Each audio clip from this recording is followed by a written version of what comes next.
This time on Roadkill, we are wrenching, racing, Rocky Mountain road tripping, and celebrating 10 years of the General Mayhem Charger. Yeah!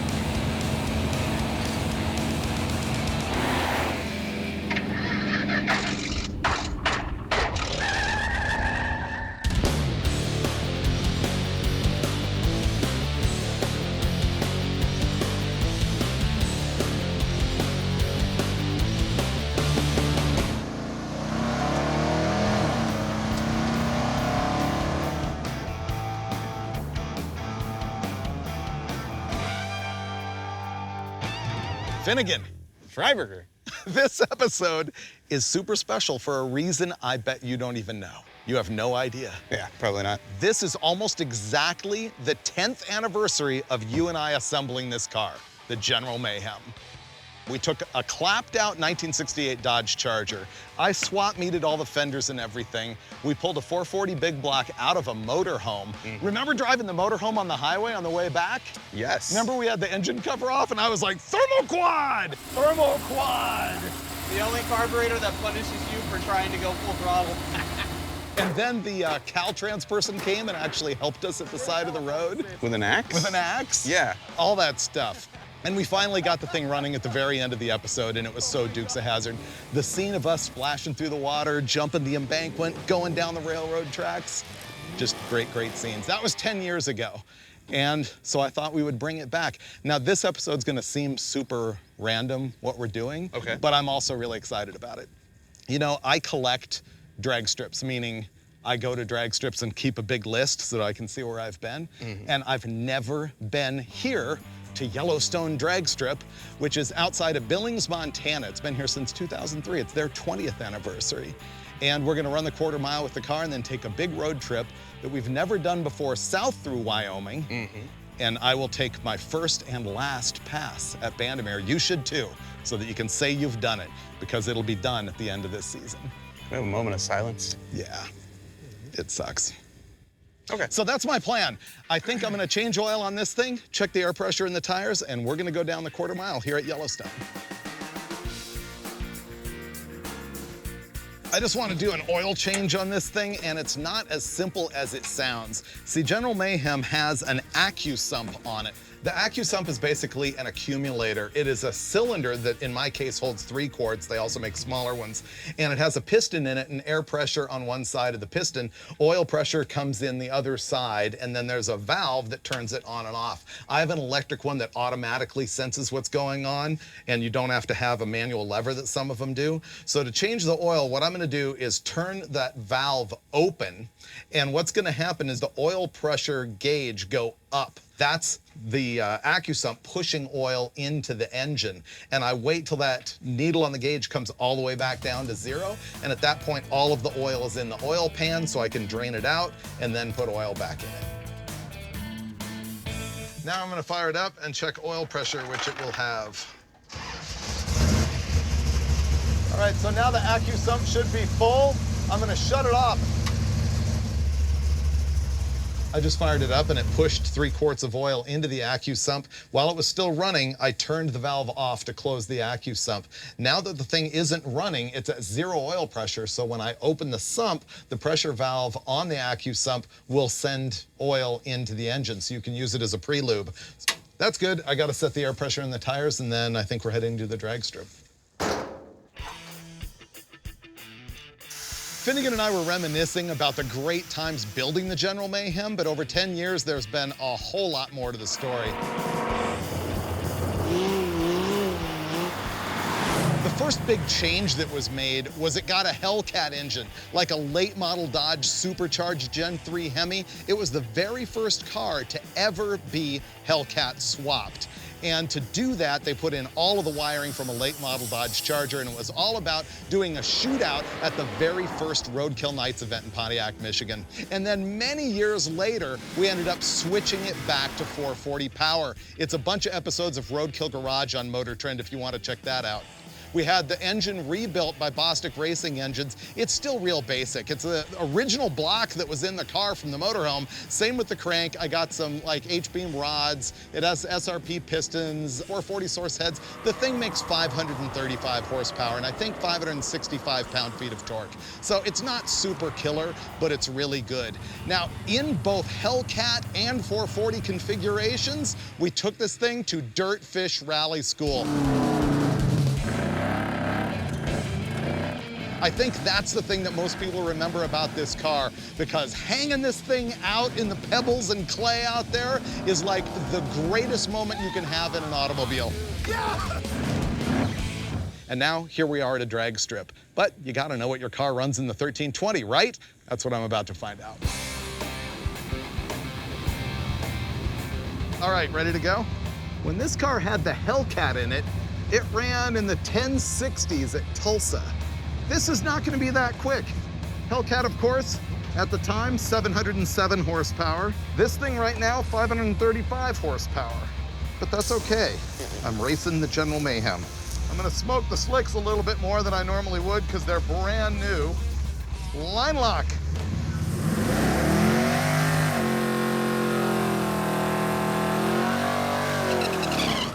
Oh, good burnout, Freiberger. Here we go, first pass ever with the 440 in the General Mayhem. So this allegedly makes like 550 horsepower. It's not a light car, even though it's missing everything. 1290, that's what I'm saying.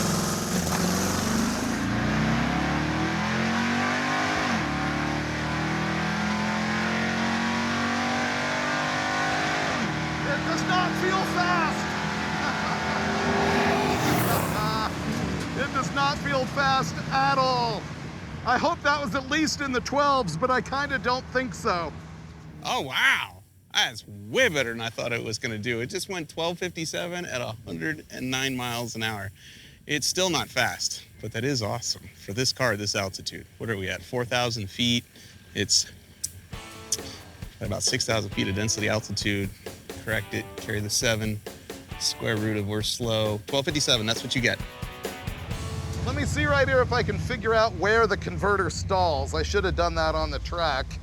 Let's see, foot on the brake. Yeah, it stalls at about 2,200. That's when it starts spinning the tires. 1257. All right, I'm glad it's in the 12s.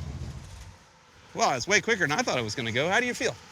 It feels really slow. I know it ran 1257, so I'm not too embarrassed with that. With the correction factor, I think, you know, bench racing, it's a 1190s car. I say go again. Oh yeah, why not?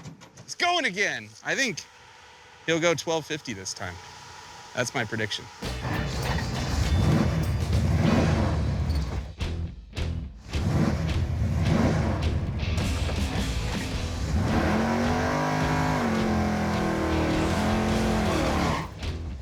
All right, let's see if we can make this better. Maybe I'll go really shallow. There we go. And I will stall it up to right there. And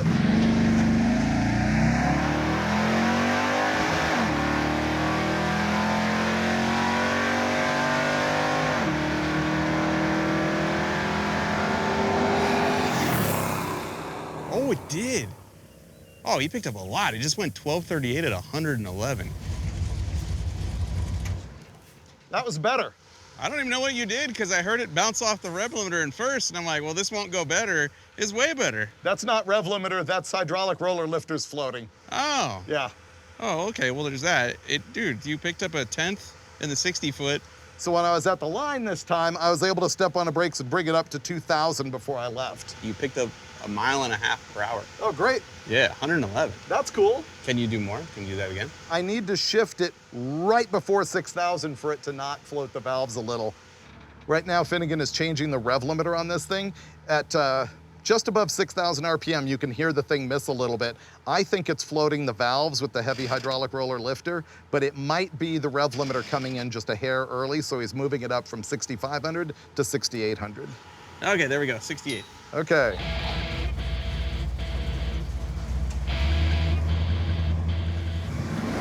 So Mayhem is is an ignition box that you can digitally adjust with dials the launch RPM, which is called the two-step, and the main RPM rev limit. It was set at 6,500. We just moved it up to 6,800. Maybe now it won't bounce off the rev limiter in first gear. Maybe the trans is warmer, it'll slip more and go faster.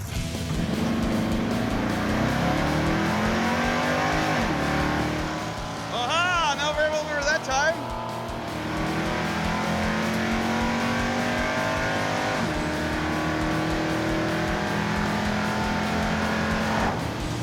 I didn't touch the rev limiter, but I shifted a little bit shorter.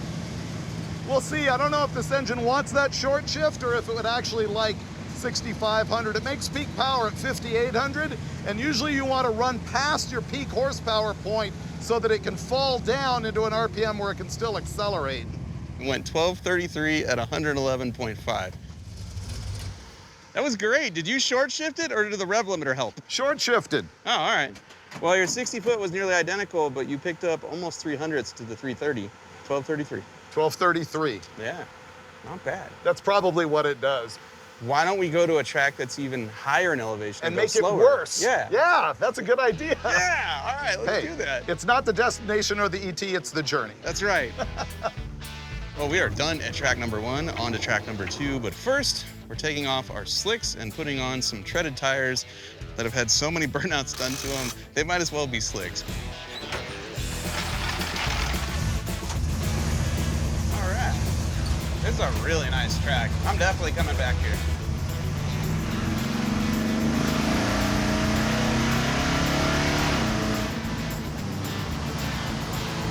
How fast is this?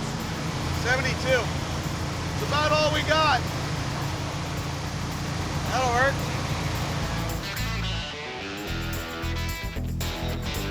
Well, yesterday I checked another one off the list for the General Mayhem, got it to a drag strip, ran 1233. Right now we're in Billings, Montana, and we're gonna head out today. This will be the first really big road trip for this. We got 600 miles in total. Today about 220 or so, and we're gonna try and find a really cool junkyard that has Mopar stuff.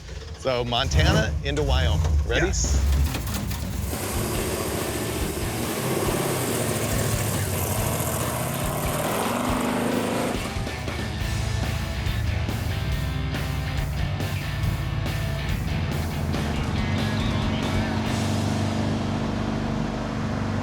I'm gonna see if the kickdown works. No. Wow, this is really nice. That's a beautiful drive.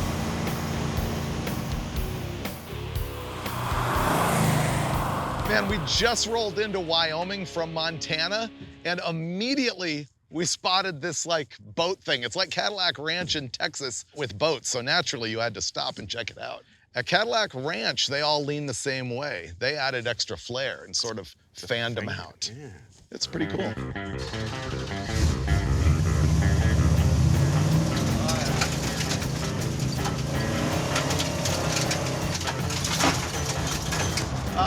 You got it, go, go, go. Oh!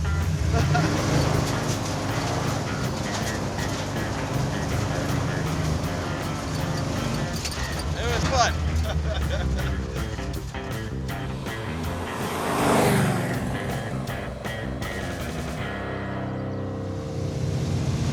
Performance Auto, used cars and parts. That's us. Oh, that's a lot of vehicles. Ooh, Chargers. Oh, maybe they're parked near 68 Chargers. Corvair. Square body pickups.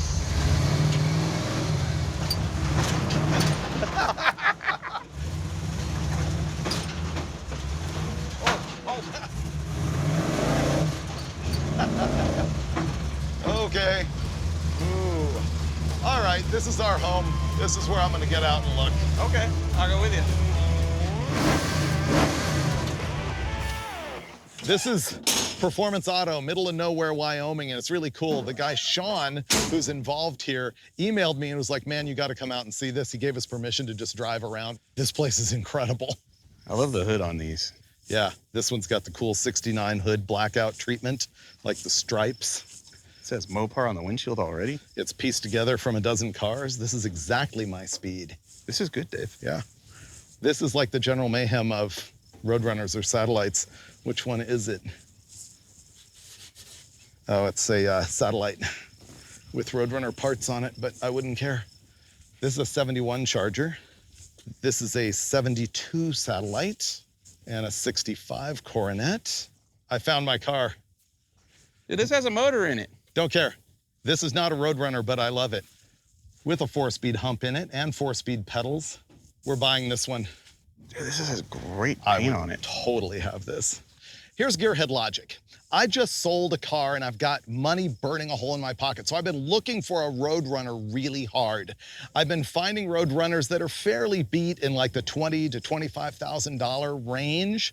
And then of course I come here and I spot this Belvedere. So instead of the Roadrunner, this is a 1969 Plymouth Belvedere, the lowest trim model that you could get, and it's actually what the Roadrunner was based on. A Roadrunner would be this car with a few stickers and a different hood on it and maybe some different brakes and a sway bar. Other than that, they're the same thing. And I purchased the thing for way less than that. And so it's like, I saved like $20,000, right?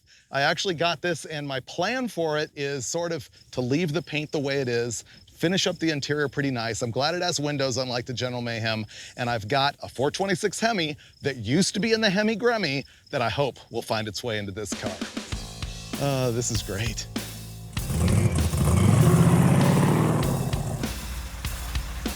This thing's not running awesome after the junkyard tour. It's sort of burbling and glugging and maybe running on 7. It might just be because we were bouncing around so much that the carburetor might have glugged. Oh, we need to tighten that. That's actually okay, but let's tighten the belt so we don't flip it. Yeah, that's that squeak. I know the underside of the hood on this thing looks filthy, and it is. It's not from what we just did here. It's because I never hosed it off from Dirtfish. Oh, wow. You should see how much mud's on the K-member now. Whew, we're gonna have to hose this off before we go to the drag strip.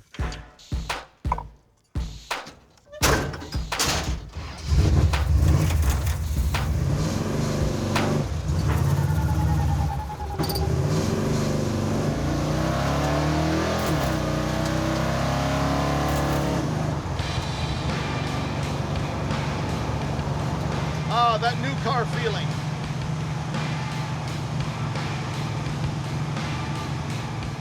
Man, it was a great day today. We got 260 plus miles on the General Mayhem, which is actually more than it's ever gone, I think. I like to think of that as closer to 300 than 200. If that makes you feel better, Let's that's just fine. go 300. It felt like 5. To me, the highlights of the day, though, were the junkyard, acquiring a new project car, and then we went through this canyon that was amazing. Yeah, the Bighorn River was really cool.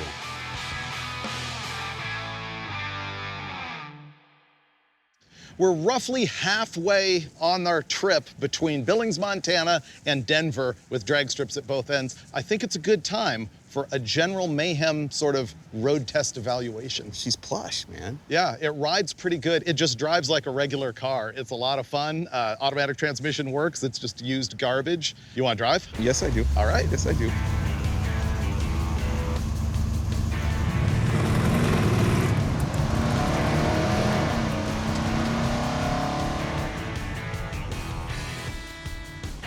This is a dirt road, so let's take it. Ooh, this is bumpy. Bumpy. It's an interesting detour. Yeah, I didn't anticipate this. Wondering why we're not charging. Have you not revved it up past about 2,000 since you started it? Maybe not. There we go.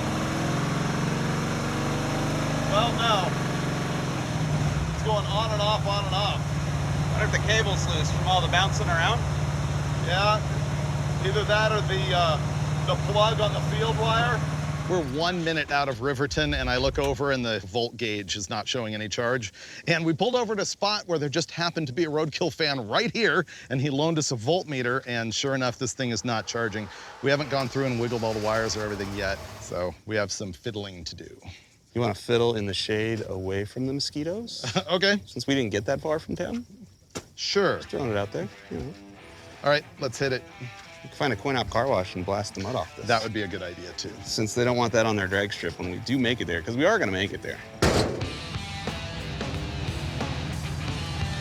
I'm watching the voltmeter gauge, and it's down, and then every once in a while it ticks up.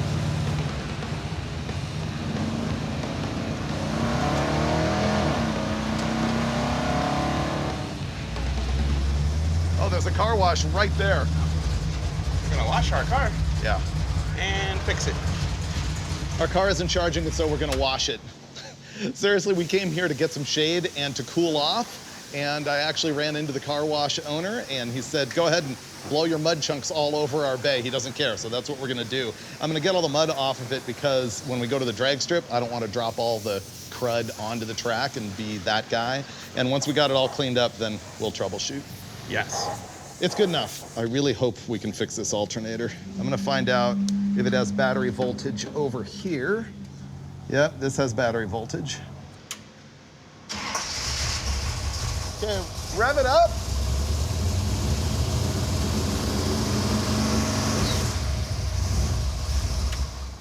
That is weird. It jumped twice. And occasionally it would show 12.3. Trying to think how to troubleshoot that. Hit it with a hammer. Well, yeah, that's what I was wondering. Is like, can I smack it and see if it works? This is dumb, but I'm gonna try and hit the alternator and see what happens. Nothing, right? Every now and again, it jumps up. Oh, now it's working, isn't Working it? now. Now it's got a ton of load, so it's squeaking the belt. All it was that connection. All right, we're back.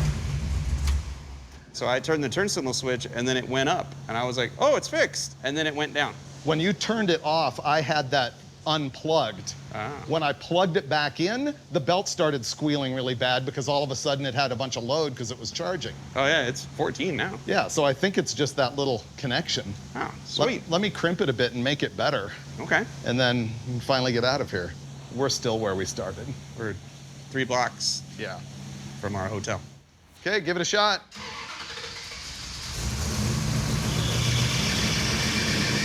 Yeah, the belt's squealing because it's charging. We have a charging system. That is 13 volts at idle. Okay, can I try and fix that? I tighten the belt. Let's see if it squeaks. Go for it. All right. Okay. There we go.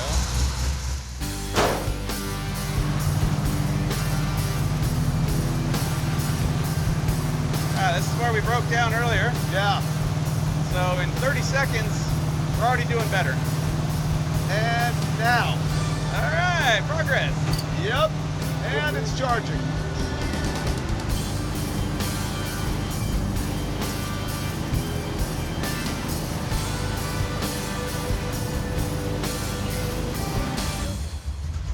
Danger, no trespassing. I will listen. I will 100% listen.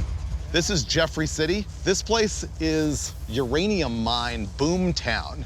I guess through the 50s, 60s, 70s, 80s, and in the mid 80s, uranium crashed. Almost everyone left. But there's still streets, some cool old vehicles, some burned out buildings. Anyway, it's pretty interesting.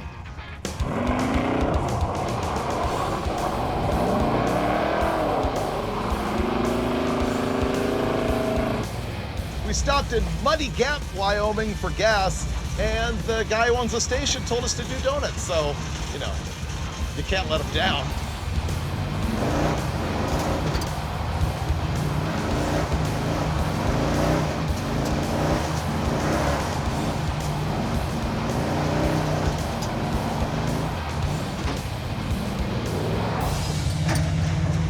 Pretty nice. That was fun. Good donut shop.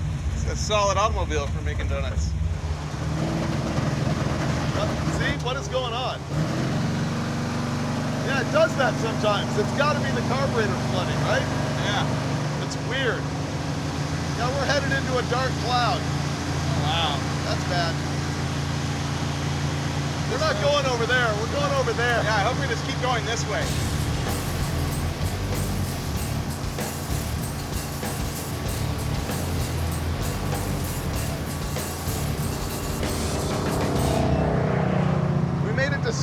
Steamboat Springs, Colorado, which is like the same state we're supposed to end in, so if it all falls apart now, we can call it good.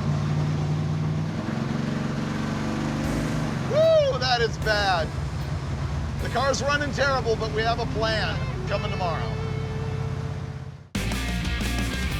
We kicked it off in Billings, Montana. We drag raced this thing. By now, we're at an actual 450 miles, which we'll call 500. We've driven 500 miles in the General Mayhem. How cool is that? The thing is, this carbureted 440 is huffing and puffing and bogging and smoking. I honestly had no idea that this kind of altitude change was gonna make that big of a difference in the drivability. We're at about 7,000 feet here. I'm gonna give you a little bit of an explainer. Why are we changing spark plugs? Well, it's because they're fouled, and they're fouled because it's way too rich. This thing was tuned on a dyno at West Tech Performance where it's essentially sea level, and we only jetted the carburetor so that it would deliver enough fuel to give us wide open throttle performance at about an air fuel ratio of 12.5 to 1. 12.5 parts air, 1 part fuel. But then we're up here at altitude. This is 6,700 feet at Steamboat Springs. The higher you go in altitude, the less air density you have, the less air is available. So when you take your carburetor up here and you've still got the jets from down the hill, you're flowing not enough to overcome the fact that there isn't as much air here. So what happens is our air fuel ratio has probably gone to like, 9 to 1, maybe worse, meaning that there is so much more fuel per air that it can't even burn all of it. So what happens is unburned fuel gets all sooty on a spark plug like this, and that's what all these black deposits are. And that means that eventually that spark plug gets so fouled that the spark won't even jump. And that just adds up to all kinds of badness. So overly rich and foul plugs make General Mayhem a very unhappy 440. We changed all the fouled spark plugs. That's not gonna address the real problem, but I'm gonna try and crutch it a little bit by messing with the idle mixture screws. There's 4-corner idle mixture screws on this particular carburetor. So by screwing them in, I make the thing leaner. By screwing them out, I make it richer. I believe this is a Holley 830 old HP. All right, go for it.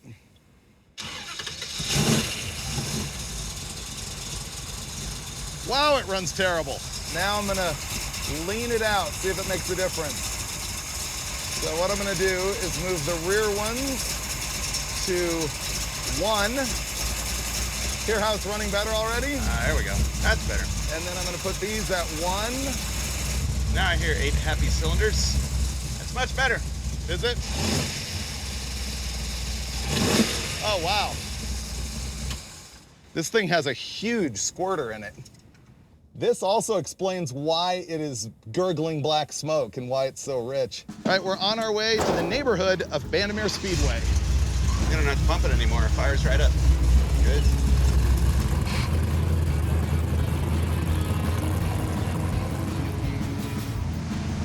Car's running great.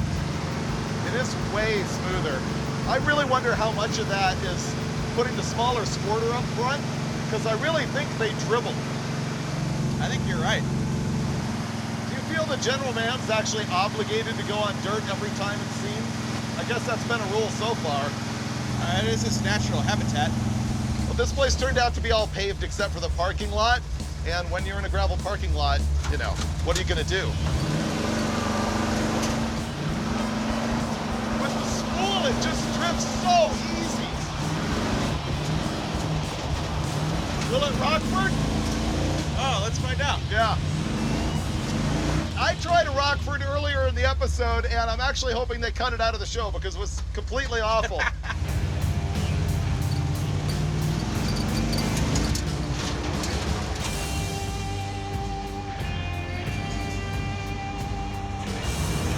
Finnegan did not school me. How's our oil pressure? Yeah, oil pressure rock solid.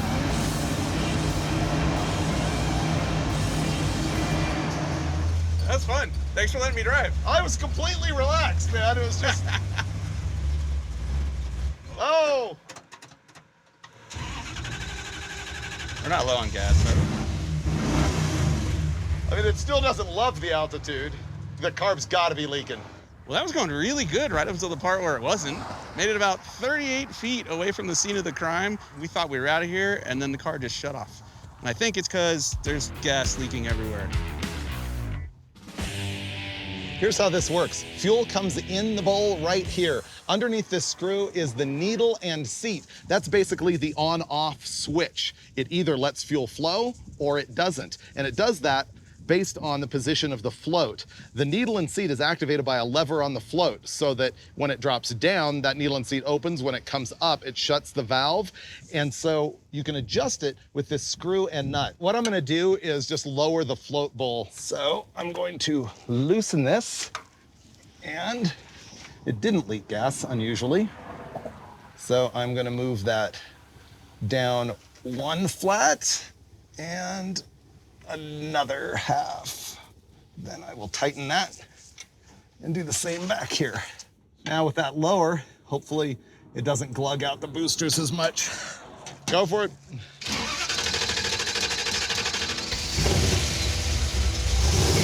Fired right up.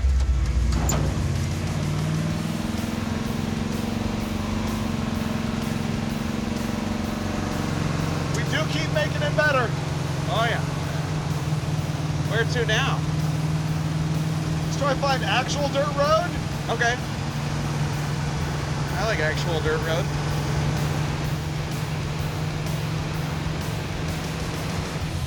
Yeah, see how it's a numbered public road? Got it. The hills are alive with the sound of Mopars. I didn't think of Colorado as a General Mayhem state, but Yeah. this is ideal.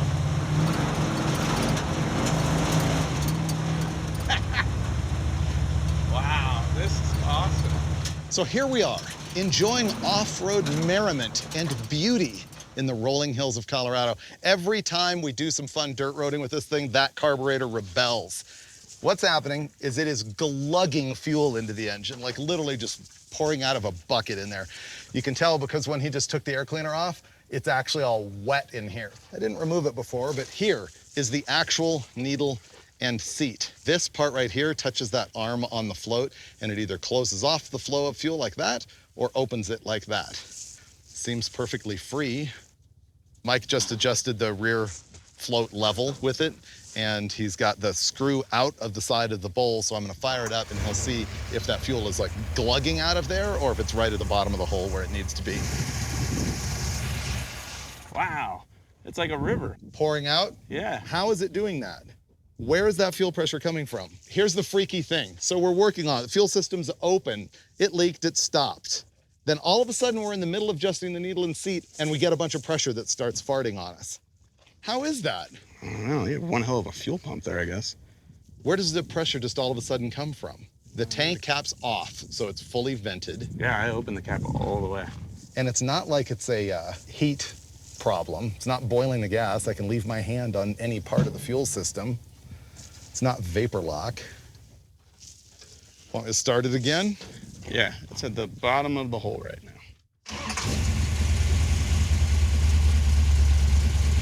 Okay. And now it runs fine.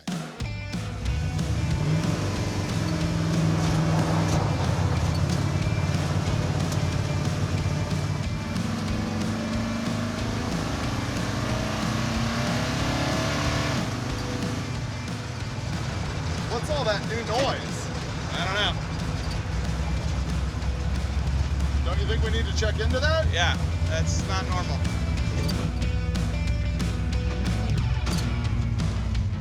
Made a noise like something was dragging on the ground. Oh, look at the tire. I'm glad that didn't blow on us at speed.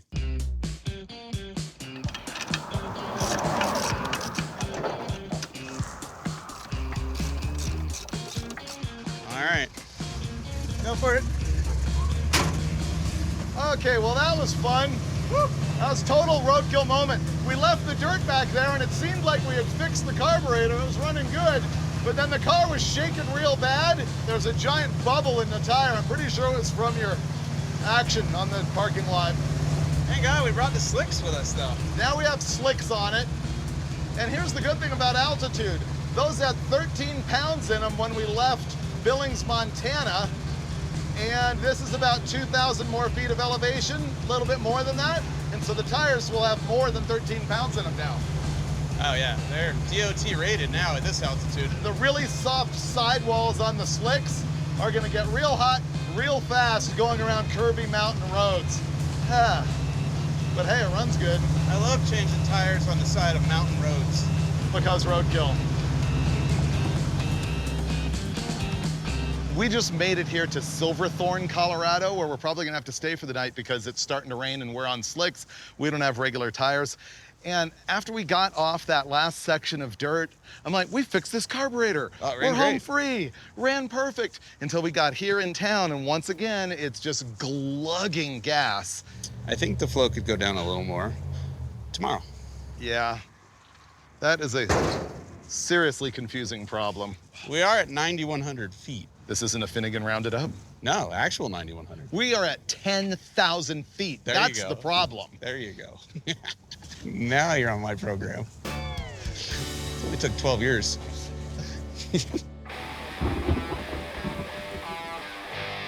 In my mind, the plan for this episode was super simple. Start at one drag strip that I'd never been to, take a radical joyride through the Rocky Mountains, and end up at a drag strip that's gonna be closing. It got a lot more complicated between then and right now. I cannot wrap my head around this problem we're having that seems to be fuel pressure or float level or something. Yeah. The carburetor glugs fuel into the engine. Yeah, but not all the time. Like Right. it'll run for an hour and a half perfectly fine. And then you come into a town, slow down a little bit, and it feels like the float is sunk. Yeah. Except it's not a fountain of fuel out of the vent tube like what normally happens when the float sinks. It's just It's kind of spitting. Just spitting. I'm gonna hope that we actually fixed it again last night when we were messing with it. We lowered the float level some more. It seems happy. Let's put our tires on. We're only an hour away from the drag strip. Yeah. We'll just go. We actually managed to drive this thing 100 miles on the slicks last night. And key to that was Mike figured out that they had leaked down and they weren't at the same pressure, and we equalized them. When you have a spool, you have to have the same tire pressure. Otherwise, even going straight down the highway, the lower tire is gonna end up getting shredded more than the higher pressure tire, and you'll blow one. So we lived. Whew. Well, we're leaving Silverthorne, Colorado. Carburetor's running perfectly right now, but we do have to climb another 3,000 feet on our way to Denver. With no windows, but we have doors. Oh, I'm glad we took the slicks off because the road's wet. Yeah, me too. And in case you were wondering, no, we don't have windshield wipers.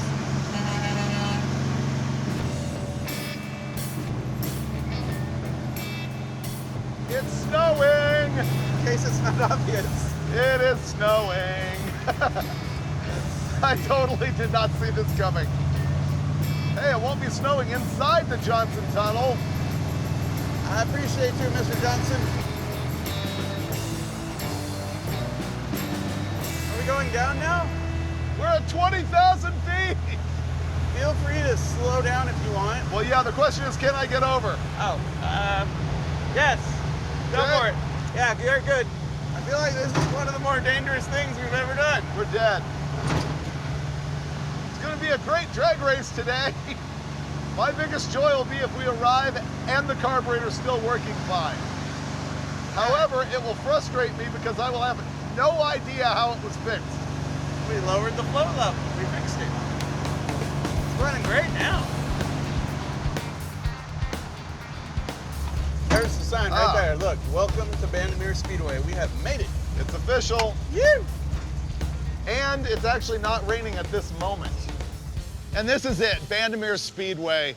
It was really important to me to set this as the final destination for this episode because it's near certainty that this is going to be the final season in 2023 here at this track. This place was founded right here in the Colorado mountainside, 1958, by John Bandimere Sr. Super interesting cat. There were stories of him in Hot Rod Magazine. He made his own superchargers to overcome the altitude in these places. He had his own parts store, and he opened the drag strip here, and there's been a bunch of innovations over the years. So that screeching sound you hear is the noise of that rotator from the tires turning backwards on the tractor, and that was invented here at Bandimere. So was the CompuLink system, which is the computer timing and the screens and everything that are set up to run every single NHRA national event as far as timing goes. This is gonna be like, I don't know, the dozenth time that I've been at the track, but today is gonna be the first time I've ever driven down it, And so we will probably be seeing the first and last time that I'll ever get to make a pass here at Bandimere. Okay, so here's the thing. This is the roadkill part of it. Our carburetor is still a mystery. We've got the front float sunk all the way to the bottom. We drove it all the way here. It's running better than it has on the whole trip. We don't get it. There's no way in any textbook from Holly that this thing will ever make it all the way down the drag strip with the front float bowl that low. It should run out of fuel. Which is why I said, if you get 300 feet out there and you don't like it, just back up. I have the tools. I'll raise it back up. Go again. One way or another, we're gonna get the General Mayhem down this track, and I don't care if it's a 28-second pass. This is so cool that they're letting us do this. They've got a full event going on here today. There's weather delays. They just prepped the track, and I'm gonna be the first one down. I predict a very, very rowdy burnout out of Mr. Freiberger right now, because this might be the only time he ever gets to do this at this track.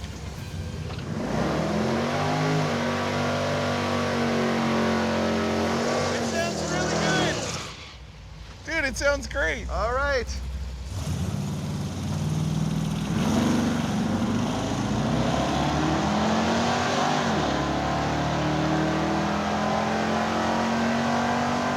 $195, 60 foot. It's not bad for that car. $1297 at 106.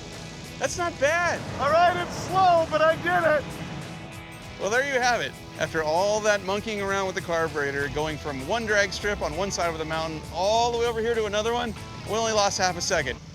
Well, the General Mayhem made it all the way down the track at Bandimere. I really thought it was gonna start running out of fuel because of that float bowl situation, but who knows?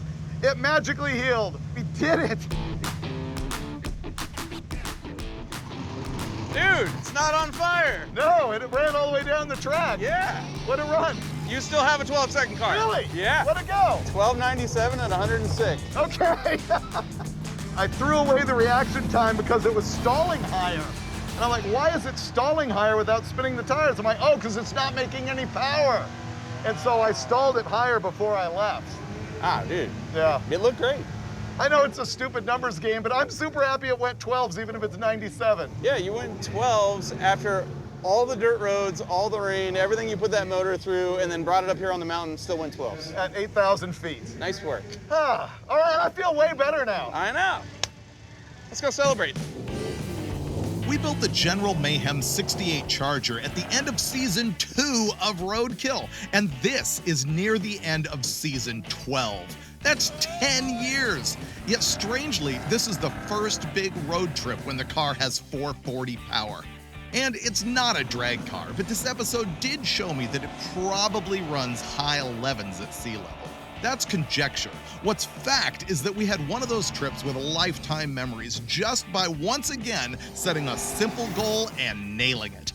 I saw a new track at Yellowstone, and we bid farewell to one of the greatest drag strips on the NHRA circuit. We also showed that I have a little bit more work to do to perfect the Charger. But the good news is that the Bandimere family has announced that they are seeking land to build an even bigger track near Denver. And when they do, you can bet I'll find an excuse to be there on a future episode of Roadkill.